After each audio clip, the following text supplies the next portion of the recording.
Hello friends, स्वागत है आप सभी का हमारे यूट्यूब चैनल पर। फ्रेंड्स, आप लोगों के द्वारा पिछले कई दिनों से ये सवाल पूछे जा रहे हैं कि सर, जो प्राथमिक विद्यालय के शिक्षकों का प्रमोशन होना था तो उसमें माननीय हाई कोर्ट के द्वारा स्टे लगा दिया गया है और उसमें टेट की अनिवार्यता को लेकर बहस चल रही है। तो अगर प्राथमिक विद्यालय के शिक्षकों का प्रमोशन रुक गया है तो जो जूनियर में, जो यूपी में अपर प्राइमरी स्कूल संचालित होते हैं जिनको जूनियर स्कूल भी बोला जाता है, तो क्या उसमें डायरेक्ट रिक्रूटमेंट के थ्रू भर्ती आ सकती है?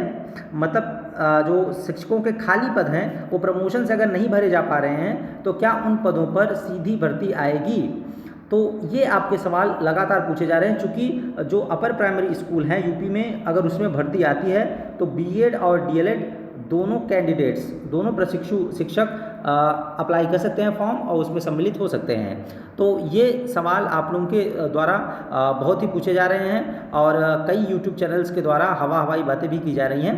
तो खैर, उसको अगर हम छोड़ दें तो हम इस वीडियो में इसी टॉपिक पर बात करने वाले हैं कि क्या यूपी के अपर प्राइमरी स्कूल में 41,000 पदों की कुछ बात चल रही है, तो क्या 41,000 पदों पर भर्ती आने वाली है?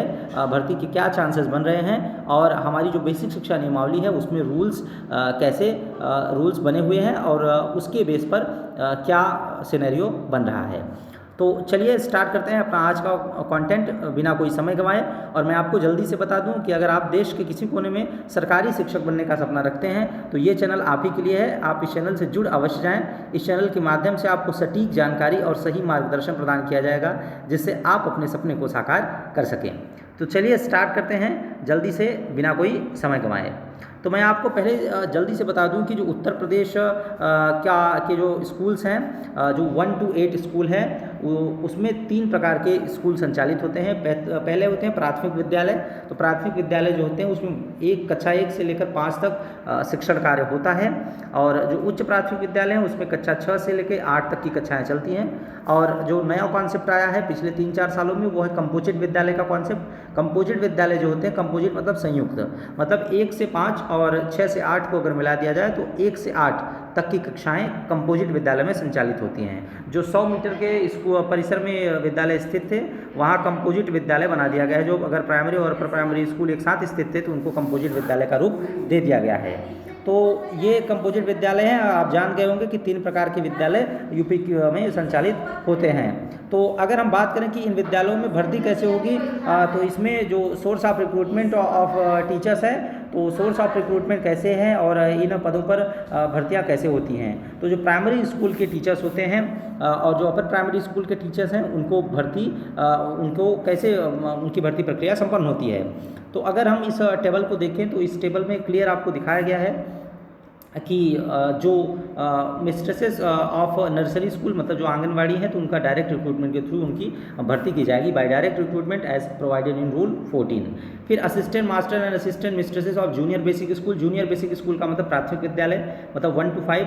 तो 1 to 5 के जो विद्यालय के शिक्षक होंगे उनकी भी सीधी भर्ती होगी by direct recruitment as provided in rule 14। Rule 14 में जो मैनर दिए गए हैं उनके अकॉर्डिंग डायरेक्ट रिक्रूटमेंट, मतलब सीधी भर्ती होगी इन पदों पर।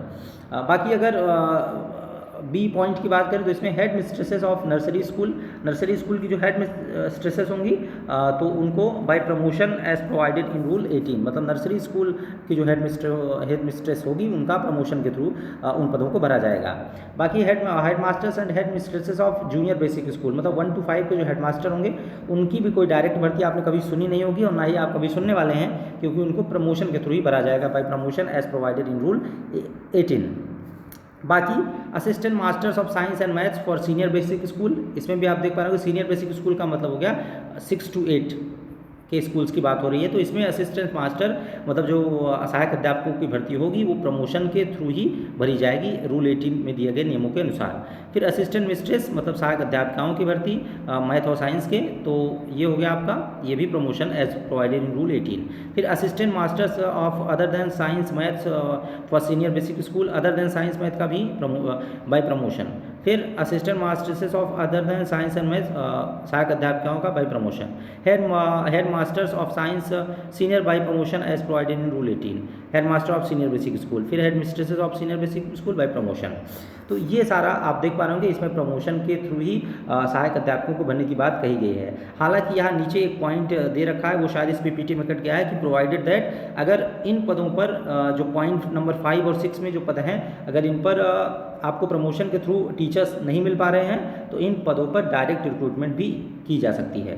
तो और आप जानते होंगे कि 2013 में 29,000 वैकेंसी आई थी साइंस और मैथ के टीचर्स की। तो अगर यहाँ साइंस और मैथ के भी टीचर्स को प्रमोशन के थ्रू नहीं भरा जा पा रहा है या प्रमोशन के थ्रू योग्य शिक्षक नहीं मिल पा रहे हैं, तो बाय डायरेक्ट रिक्रूटमेंट के थ्रू भी भर्ती की जा सकती है। ऐसे प्रावधान भी बेसिक शिक्षा नियमावली में बनाया गया है। तो ऐसा नहीं है कि इम्पॉसिबल है जूनियर में वैकेंसी का आना, लेकिन उसके पहले बेसिक शिक्षा नियमावली में संशोधन करना होगा और उसके बाद ही आप किसी भर्ती प्रक्रिया के लिए आगे बढ़ सकते हैं। तो ये तो हो गई रूल्स की बात, जो मैंने आपको बता दी कि भर्ती कैसे आ सकती है। तो भर्ती आ सकती है अगर नियमावली में संशोधन किए जाएं और अगर सरकारी महकमा और बाकी बेसिक शिक्षा विभाग के अधिकारी अगर चाह लेते हैं तो भर्ती आना असंभव नहीं है।